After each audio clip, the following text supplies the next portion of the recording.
You are not your mind. Enlightenment. What is that? A beggar had been sitting by the side of a road for over 30 years. One day a stranger walked by. "Spare some change," mumbled the beggar, mechanically holding out his old baseball cap. "I have nothing to give you," said the stranger. Then he asked, "What's that you're sitting on?" "Nothing," replied the beggar, "just an old box. I've been sitting on it for as long as I can remember." "Ever looked inside?" asked the stranger. "No," said the beggar. "What's the point? There's nothing in there." "Have a look inside," insisted the stranger. The beggar managed to pry open the lid. With astonishment, disbelief, and elation, he saw that the box was filled with gold. I am that stranger who has nothing to give you, and who is telling you to look inside.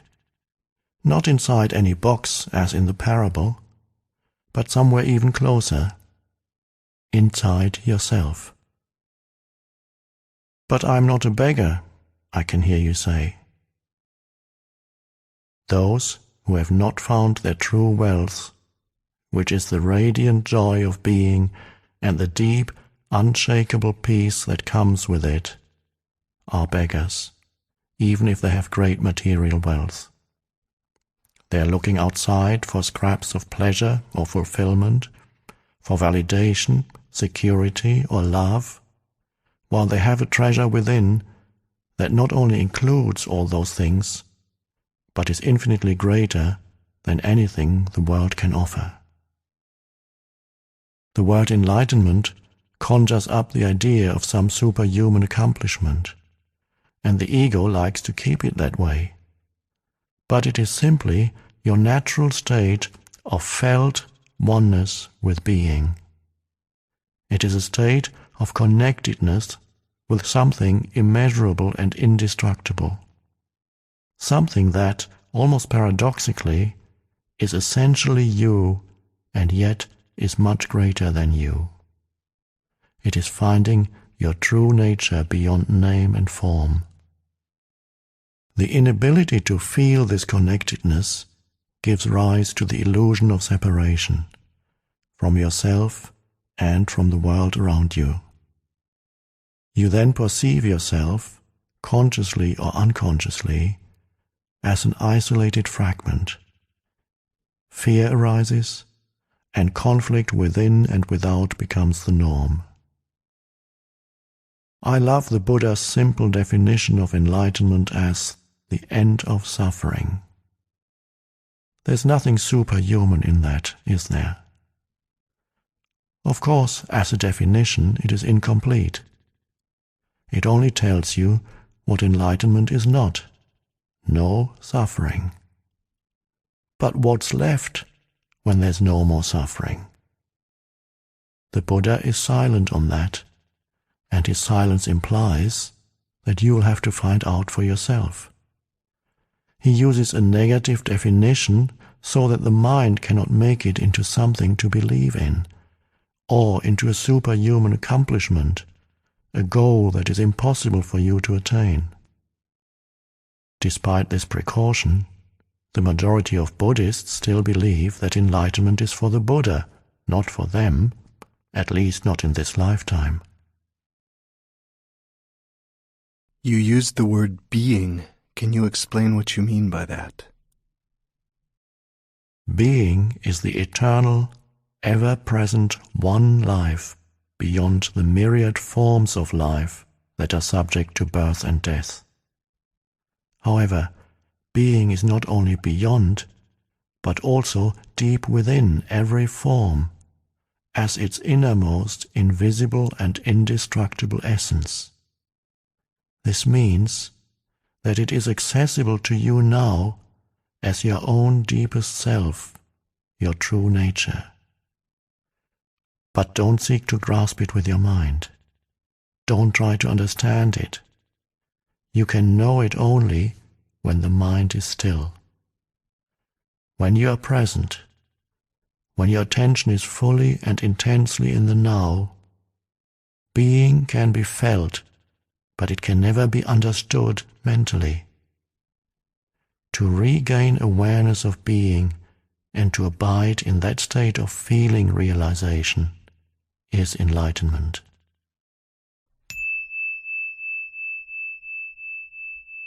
When you say being, are you talking about God? If you are, then why don't you say it? The word God has become empty of meaning through thousands of years of misuse. I use it sometimes, but I do so sparingly. By misuse, I mean that people who have never even glimpsed the realm of the sacred, the infinite vastness behind that word, use it with great conviction, as if they knew what they are talking about. Or they argue against it, as if they knew what it is that they are denying. This misuse gives rise to absurd beliefs, assertions, and egoic delusions such as, my or our God is the only true God, and your God is false, or Nietzsche's famous statement, God is dead. The word God has become a closed concept. The moment the word is uttered, a mental image is created, no longer perhaps of an old man with a white beard, but still a mental representation of someone or something outside you. And, yes, almost inevitably, a male someone or something. Neither God nor being nor any other word can define or explain the ineffable reality behind that word. So the only important question is whether the word is a help or a hindrance in enabling you to experience that toward which it points. Does it point beyond itself to that transcendental reality, or does it lend itself too easily to becoming no more than an idea in your head that you believe in, a mental idol? The word being explains nothing, but nor does God. Being, however, has the advantage that it is an open concept. It does not reduce the infinite invisible to a finite entity. It is impossible to form a mental image of it. Nobody can claim exclusive possession of being. It is your very essence, and it is immediately accessible to you as the feeling of your own presence, the realization, I am, that is prior to I am this or I am that. So it is only a small step from the word being to the experience of being. What is the greatest obstacle to experiencing this reality? Identification with your mind, which causes thought to become compulsive. Not to be able to stop thinking is a dreadful affliction, but we don't realize this because almost everybody is suffering from it, so it is considered normal. This incessant mental noise prevents you from finding that realm of inner stillness that is inseparable from being. It also creates a false, mind-made self that casts a shadow of fear and suffering. We will look at all that in more detail later.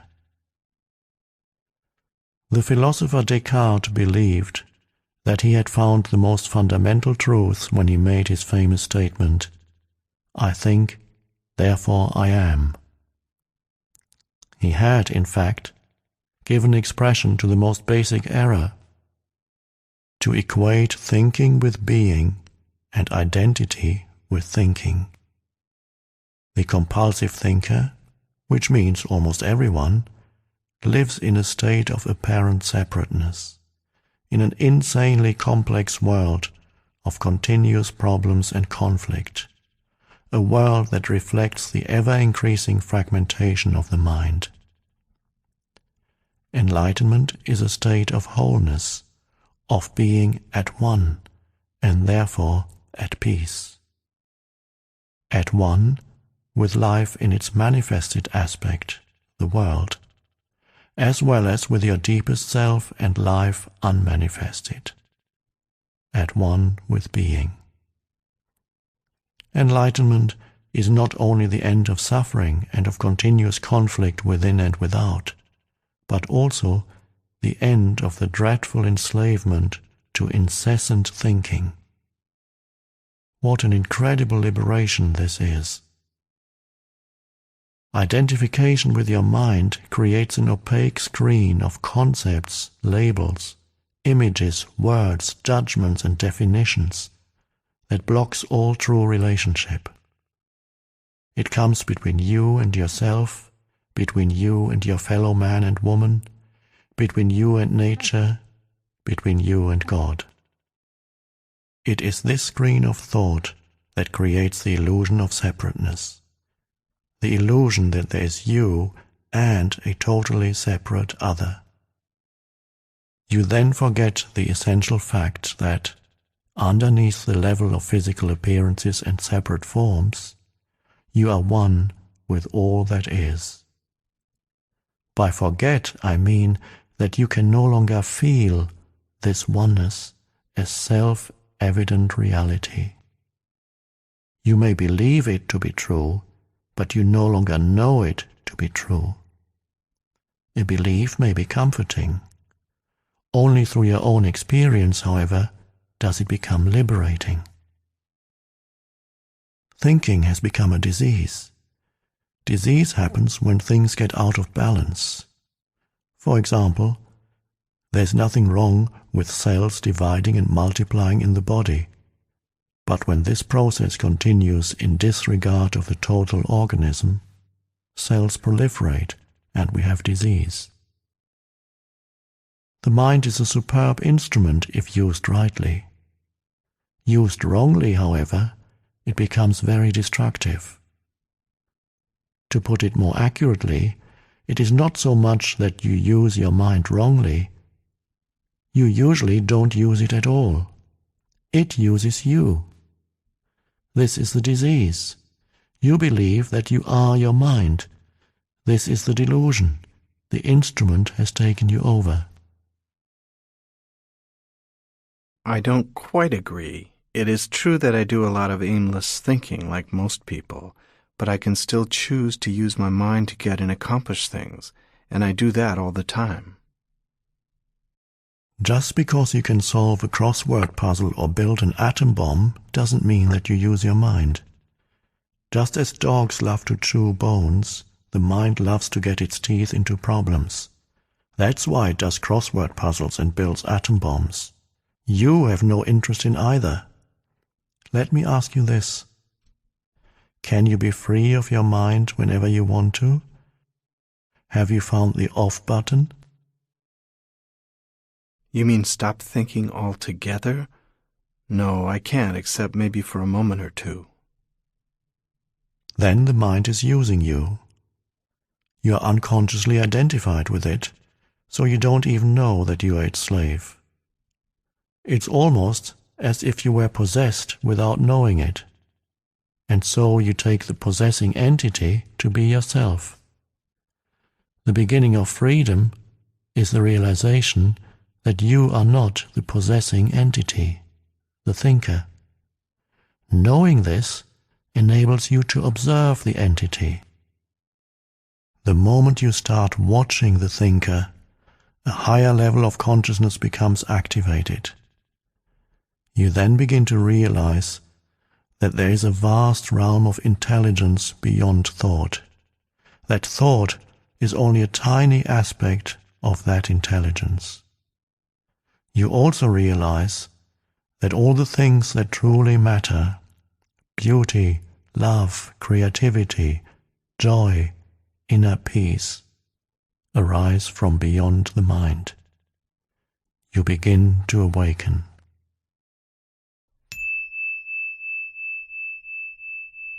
What exactly do you mean by watching the thinker?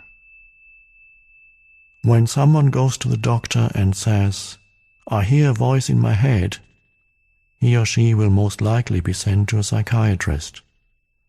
The fact is that, in a very similar way, virtually everyone hears a voice or several voices in their head all the time. The involuntary thought processes that you don't realize you have the power to stop. Continuous monologues or dialogues. You've probably come across mad people in the street, incessantly talking or muttering to themselves. Well, that's not much different from what you and all other normal people do, except that you don't do it out loud. The voice comments, speculates, judges, compares, complains, likes, dislikes, and so on. The voice isn't necessarily relevant to the situation you find yourself in at the time. It may be reviving the recent or distant past, or rehearsing or imagining possible future situations. Here it often imagines things going wrong and negative outcomes. This is called worry. Sometimes this soundtrack is accompanied by visual images or mental movies. Even if the voice is relevant to the situation at hand, it will interpret it in terms of the past. This is because the voice belongs to your conditioned mind, which is the result of all your past history as well as of the collective cultural mindset you inherited. So you see and judge the present through the eyes of the past and get a totally distorted view of it. It is not uncommon for the voice to be a person's own worst enemy. Many people live with a tormentor in their head that continuously attacks and punishes them and drains them of vital energy. It is the cause of untold misery and unhappiness, as well as of disease. The good news is that you can free yourself from your mind. This is the only true liberation. You can take the first step right now. Start listening to the voice in your head as often as you can. Pay particular attention to any repetitive thought patterns, those old gramophone records that have been playing in your head perhaps for many years. This is what I mean by watching the thinker, which is another way of saying, listen to the voice in your head, be there as the witnessing presence. When you listen to that voice, listen to it impartially. That is to say, do not judge. Do not judge or condemn what you hear. For doing so would mean that the same voice has come in again through the back door. You will soon realize, there's the voice, and here I am listening to it, watching it. This I am realization, this sense of your own presence, is not a thought. It arises from beyond the mind.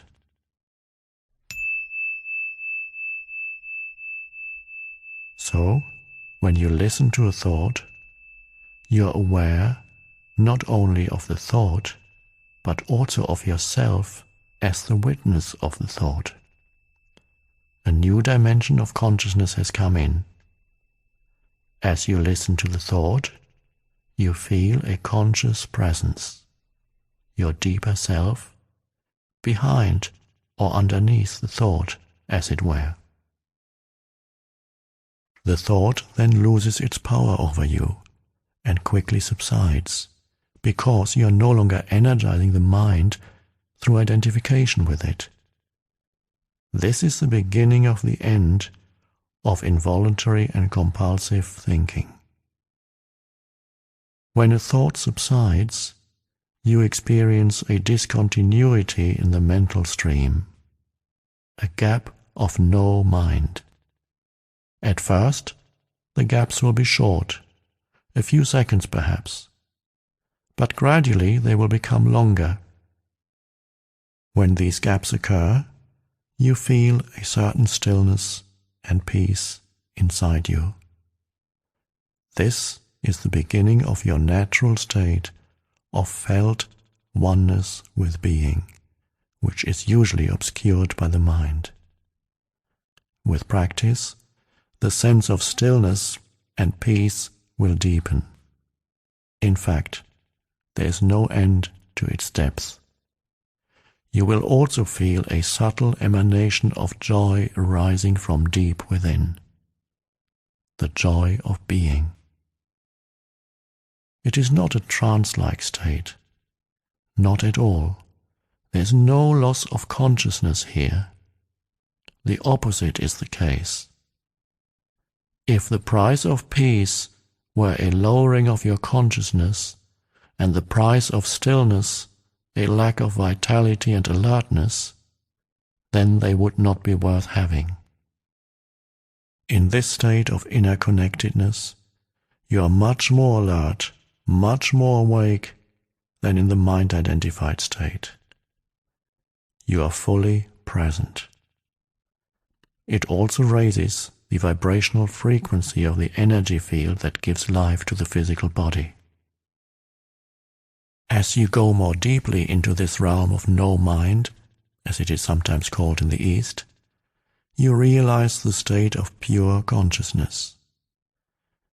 In that state, you feel your own presence with such intensity and such joy that all thinking, all emotions, your physical body as well as the whole external world become relatively insignificant in comparison to it.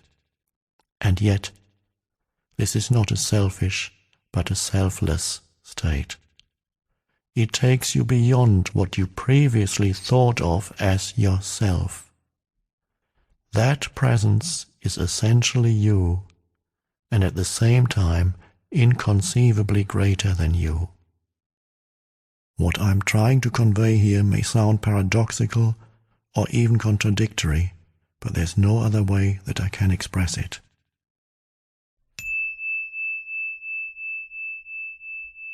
Instead of watching the thinker, you can also create a gap in the mind stream simply by directing the focus of your attention into the now. Just become intensely conscious of the present moment. This is a deeply satisfying thing to do. In this way, you draw consciousness away from mind activity and create a gap of no mind in which you are highly alert and aware, but not thinking. This is the essence of meditation. In your everyday life, you can practice this by taking any routine activity that normally is only a means to an end and giving it your fullest attention so that it becomes an end in itself. For example, every time you walk up and down the stairs in your house or place of work, pay close attention to every step, every movement, even your breathing. Be totally present.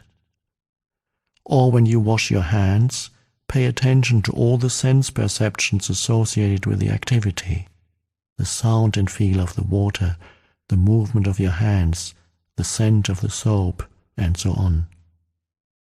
Or when you get into your car after you close the door, pause for a few seconds and observe the flow of your breath. Become aware of a silent but powerful sense of presence. There's one certain criterion by which you can measure your success in this practice: the degree of peace that you feel within.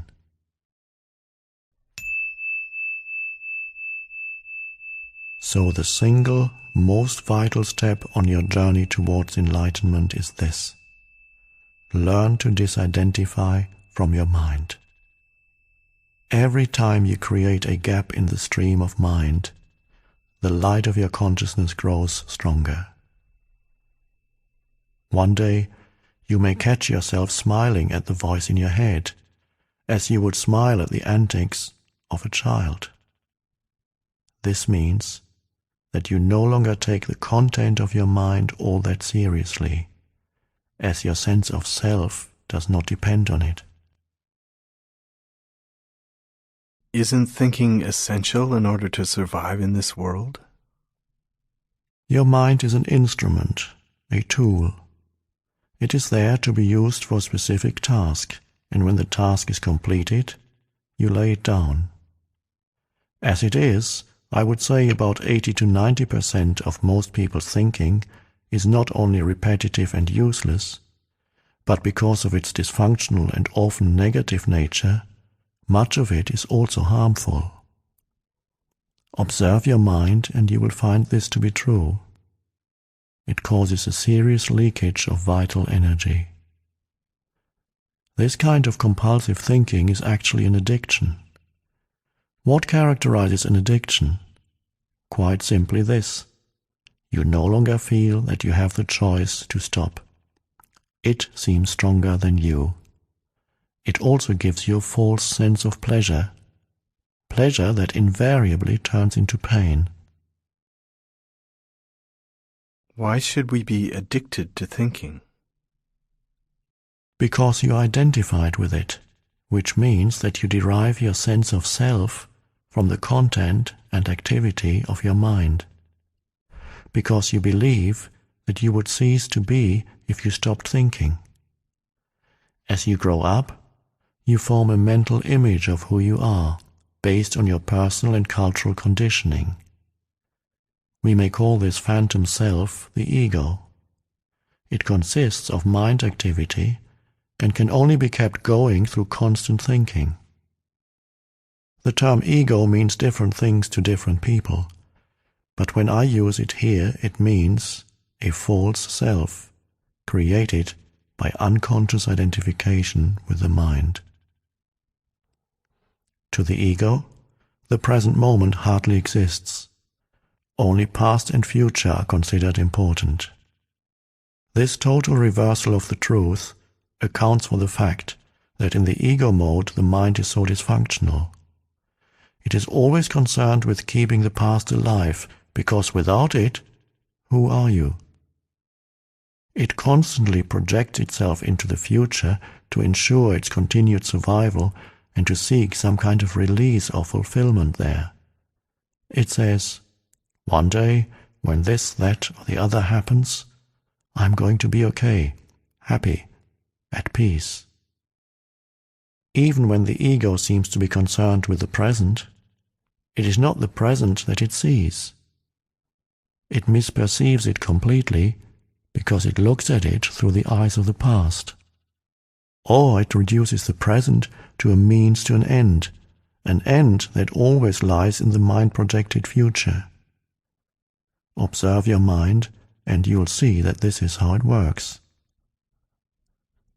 The present moment holds the key to liberation, but you cannot find the present moment as long as you are your mind. I don't want to lose my ability to analyze and discriminate. I wouldn't mind learning to think more clearly in a more focused way, but I don't want to lose my mind. The gift of thought is the most precious thing we have. Without it, we would be just another species of animal. The predominance of mind is no more than a stage in the evolution of consciousness. We need to go on to the next stage now as a matter of urgency. Otherwise, we will be destroyed by the mind which has grown into a monster. I will talk about this in more detail later.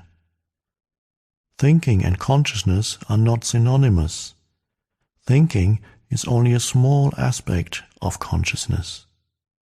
Thought cannot exist without consciousness, but consciousness does not need thought. Enlightenment means rising above thought, not falling back to a level below thought, the level of an animal or plant. In the enlightened state, you still use your thinking mind when needed, but in a much more focused and effective way than before. You use it mostly for practical purposes, but you're free of the involuntary internal dialogue, and there's inner stillness. When you do use your mind, and particularly when a creative solution is needed, you oscillate every few minutes or so between thought and stillness, between mind and no mind. No mind is consciousness without thought. Only in that way is it possible to think creatively, because only in that way does thought have any real power. Thought alone, when it is no longer connected with the much vaster realm of consciousness, quickly becomes barren, insane, destructive. The mind is essentially a survival machine. Attack and defense against other minds, gathering, storing and analyzing information. This is what it is good at, but it is not at all creative. All true artists, whether they know it or not, create from a place of no mind, from inner stillness. The mind then gives form to the creative impulse or insight. Even the great scientists have reported that their creative breakthroughs came at a time of mental quietude. The surprising result of a nationwide inquiry among America's most eminent mathematicians, including Einstein, to find out their working methods, was that thinking plays only a subordinate part in the brief, decisive phase of the creative act itself. So I would say that the simple reason why the majority of scientists are not creative is not because they don't know how to think, but because they don't know how to stop thinking. It wasn't through the mind, through thinking, that the miracle that is life on earth or your body were created and are being sustained.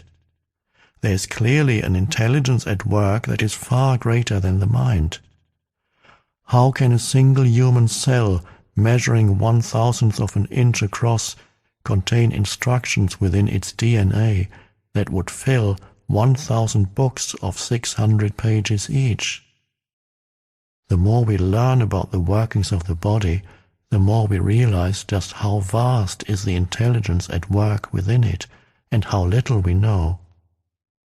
When the mind reconnects with that, it becomes a most wonderful tool. It then serves something greater than itself. What about emotions? I get caught up in my emotions more than I do in my mind. Mind, in the way I use the word, is not just thought. It includes your emotions as well as all unconscious mental-emotional reactive patterns. Emotion arises at the place where mind and body meet. It is the body's reaction to your mind, or you might say, a reflection of your mind in the body. For example, an attack thought or a hostile thought will create a build-up of energy in the body that we call anger. The body is getting ready to fight. The thought that you are being threatened, physically or psychologically, causes the body to contract, and this is the physical side of what we call fear. Research has shown that strong emotions even cause changes in the biochemistry of the body. These biochemical changes represent the physical or material aspect of the emotion. Of course, you are not usually conscious of all your thought patterns, and it is often only through watching your emotions that you can bring them into awareness. The more you are identified with your thinking, your likes and dislikes, judgments and interpretations, which is to say, the less present you are as the watching consciousness, the stronger the emotional energy charge will be, whether you are aware of it or not. If you cannot feel your emotions, if you are cut off from them, you will eventually experience them on a purely physical level, as a physical problem or symptom. A great deal has been written about this in recent years, so we don't need to go into it here. A strong unconscious emotional pattern may even manifest as an external event that appears to just happen to you. For example, I have observed that people who carry a lot of anger inside without being aware of it and without expressing it are more likely to be attacked, verbally or even physically, by other angry people, and often for no apparent reason. They have a strong emanation of anger that certain people pick up subliminally and that triggers their own latent anger. If you have difficulty feeling your emotions, start by focusing attention on the inner energy field of your body. Feel the body from within. This will also put you in touch with your emotions. We will explore this in more detail later.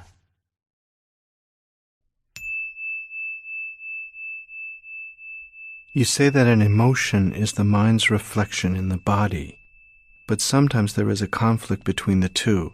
The mind says no, while the emotion says yes, or the other way around. If you really want to know your mind, the body will always give you a truthful reflection, so look at the emotion, or rather, feel it in your body. If there's an apparent conflict between them, the thought will be the lie, the emotion will be the truth. Not the ultimate truth of who you are, but the relative truth of your state of mind at that time. Conflict between surface thoughts and unconscious mental processes is certainly common. You may not yet be able to bring your unconscious mind activity into awareness as thoughts, but it will always be reflected in the body as an emotion, and of this you can become aware.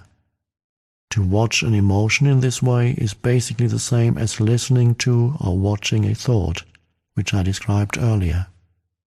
The only difference is that, while a thought is in your head, an emotion has a strong physical component and so is primarily felt in the body. You can then allow the emotion to be there without being controlled by it. You no longer are the emotion. You are the watcher, the observing presence. If you practice this, all that is unconscious in you will be brought into the light of consciousness. So observing our emotions is as important as observing our thoughts? Yes.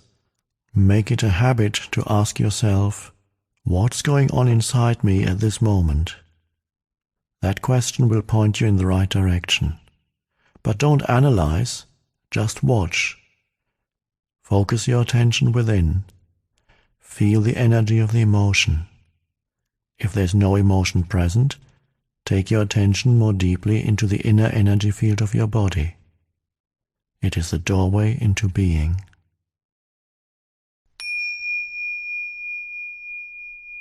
An emotion usually represents an amplified and energized thought pattern, and because of its often overpowering energetic charge, it is not easy initially to stay present enough to be able to watch it.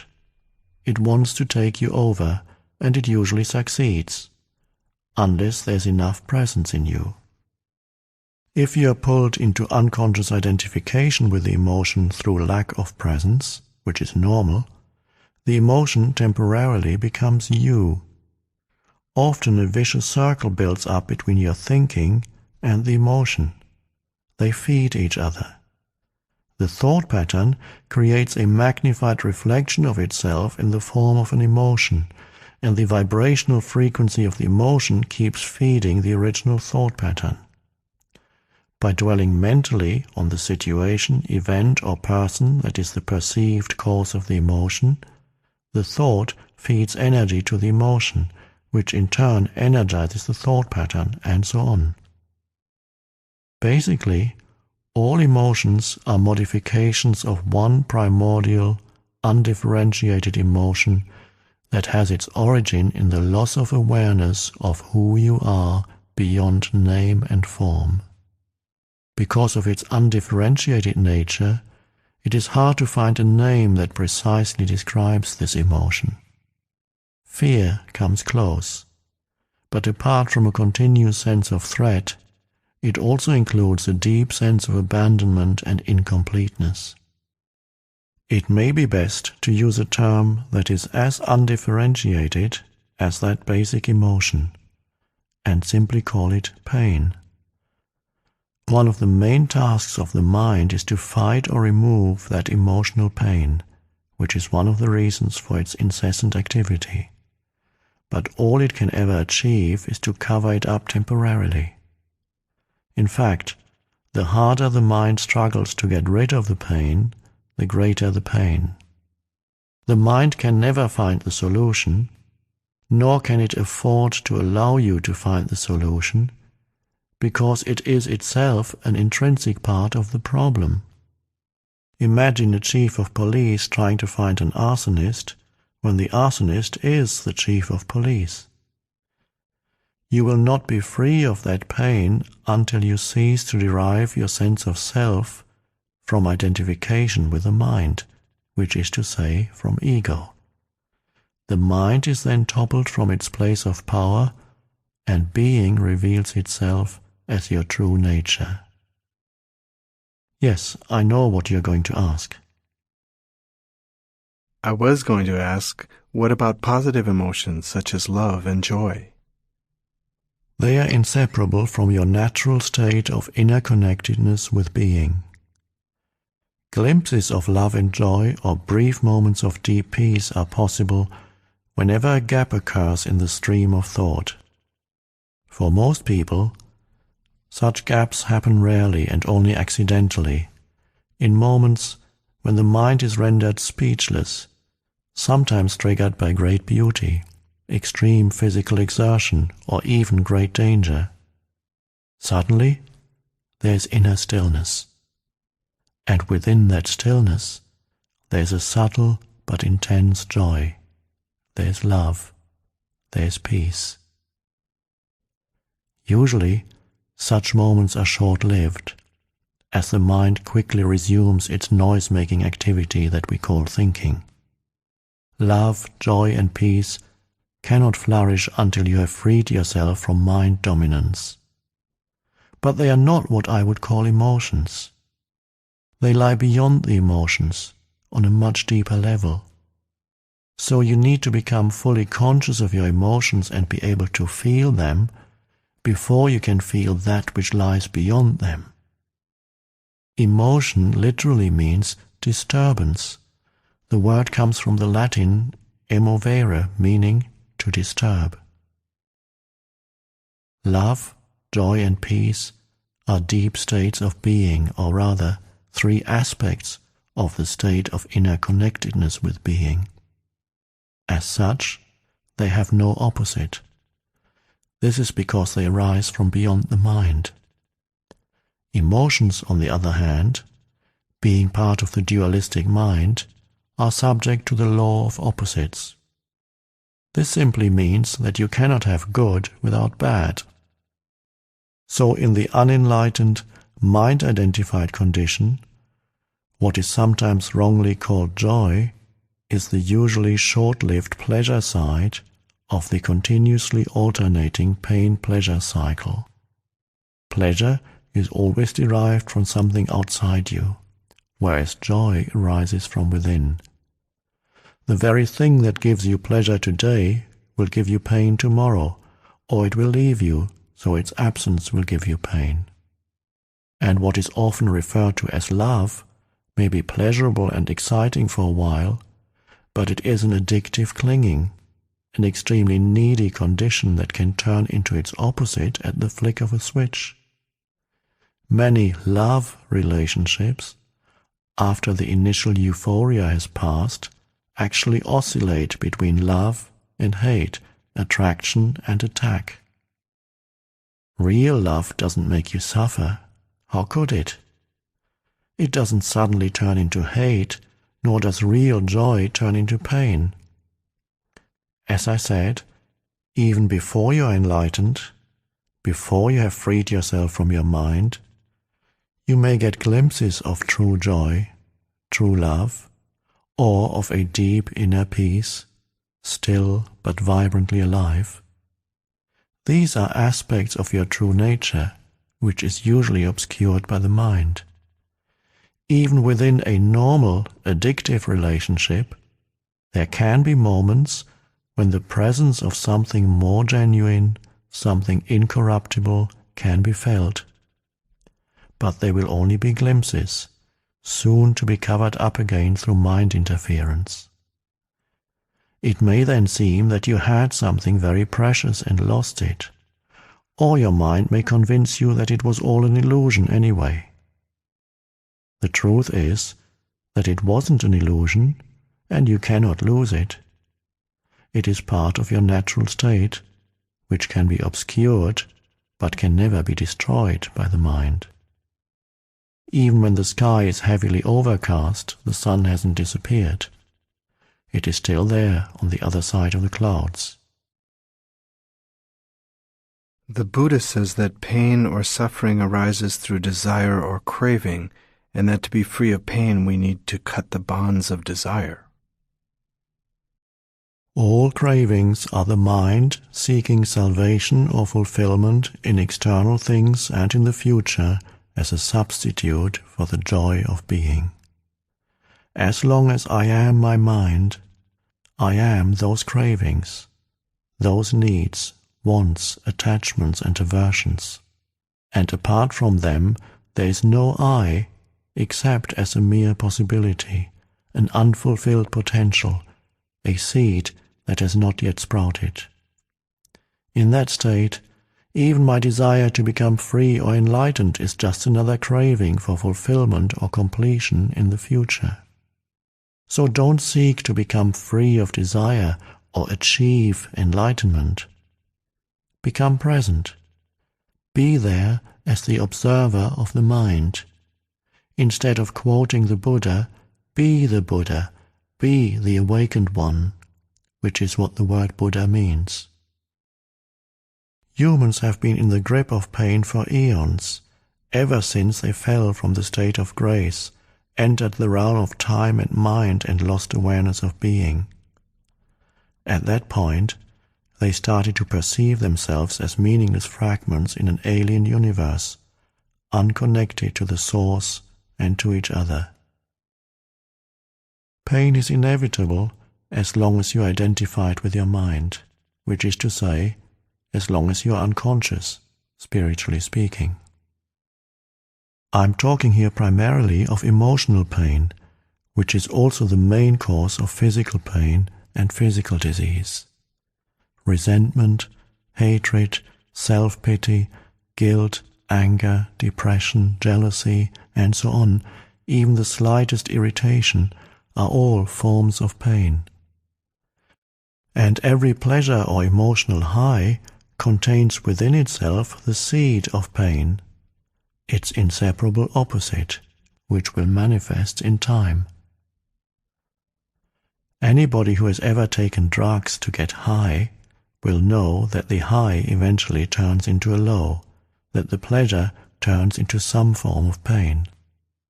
Many people also know from their own experience how easily and quickly an intimate relationship can turn from a source of pleasure to a source of pain. Seen from a higher perspective, both the negative and the positive polarities are faces of the same coin, are both part of the underlying pain that is inseparable from the mind-identified egoic state of consciousness. There are two levels to your pain: the pain that you create now and the pain from the past that still lives on in your mind and body. Ceasing to create pain in the present and dissolving past pain, this is what I want to talk about now.